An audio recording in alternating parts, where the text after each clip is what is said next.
Hey everyone, 9.46 liters. That's 2.5 gallons.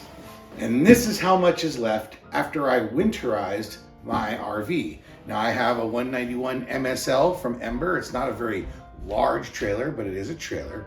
And I was able to do this with what I estimate is 1 and maybe 1 1/4 gallons, which just seems wrong. That can't be right.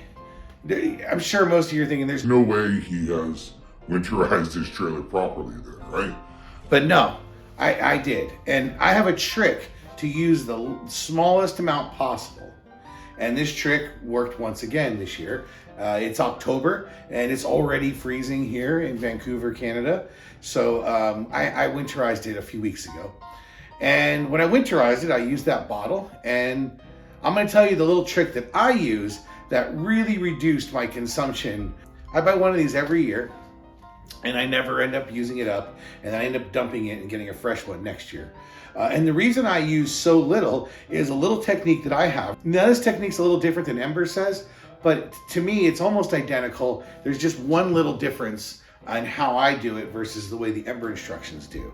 So I'm gonna link here to how to winterize for both Ember and the Nautilus system. I believe they both have their own instructions, so I'll link to both of those. I know Ember was really good about posting on the Facebook group these instructions. So follow the official instructions, but here's my little tip to save a lot of glycol, a lot of this alcohol, whatever's in this stuff. There's a trick to save a lot of it. And here's what I end up doing. So of course, the first thing you want to do is make sure to turn off your water heater. Go through the instructions, make sure you bypass your water heater, and then you want to go through and drain all the water out of your rig. So I drain the big plug that lets the water tank empty. I drain the bottom level, the little low point drain plugs from the plumbing system. I open those up and open up a couple of faucets so that the air can flow in and you've gotten rid of all the water. Then I hook up this pink juice to the Nautilus system, to the little sanitized port, turn on the pump, and I head on inside and go to the farthest faucet that's farthest away from where I'm bringing in the pink juice. And that faucet, in my case, is the shower in the very back. So I go to the shower, I turn on the cold water until I see pink, and I run it down the drain so I know the trap is getting filled with the pink juice as well. And as soon as I see the pink, I pretty much turn it off.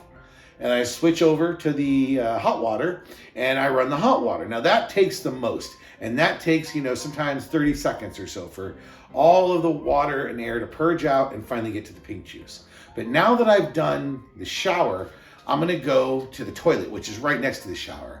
And when I press that toilet plunger down, it takes but maybe 1 or 2 seconds and boom, the pink stuff comes flowing right out. Then I turn over to the sink. That's the next thing that's closest to the to the toilet. I turn on the cold water, the hot water again. It just takes a couple of seconds for the pink juice to come out because I've already brought it all the way to the back. Now this leaves, the kitchen. So I head up to the kitchen. I turn the kitchen on. That takes a few extra seconds because it's not exactly in line with the shower and the bathroom. But just after a few seconds, I see it coming out of the cold water. I switch to the hot. Boom, same thing. So now I've pretty much winterized the whole trailer, right? The only thing that are left is I go outside and I plug in the exterior hose to the side mount over by the kitchen sink, the little side port. But because I've already brought pink juice to the sink, it doesn't take but maybe a second or two before pink juice starts coming out of the hose. And then I finally go back over to the Nautilus and I plug into that exterior shower and I do the cold and hot. And again, at this point, it takes maybe 1 second or 2 seconds before pink juice is flowing out. So because I start at the far end where I use most of the fluid, as I work my way up, each additional port just takes a few cups of pink juice. And because I'm emptying it into my sink each time, I know that my sink and traps have the pink juice in it. Now, if I was really being thorough, I'd probably go and pour a little bit more of this into all the traps. But I've been doing this for a lot of years, and I'm pretty confident that the amount of pink juice that I've added here, amount of antifreeze, is gonna be more than adequate.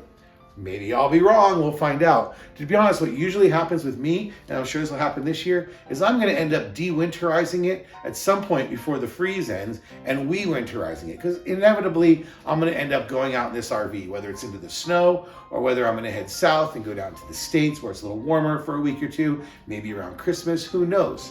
But when I do that, I'm gonna obviously have to de-winterize it and re-winterize it.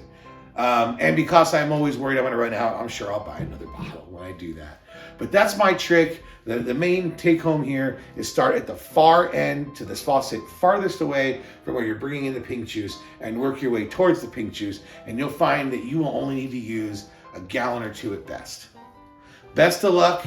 Don't forget to winterize your rig if you're in freezing temperatures. Now is the time to get going. Remember, get busy living. See you, everyone.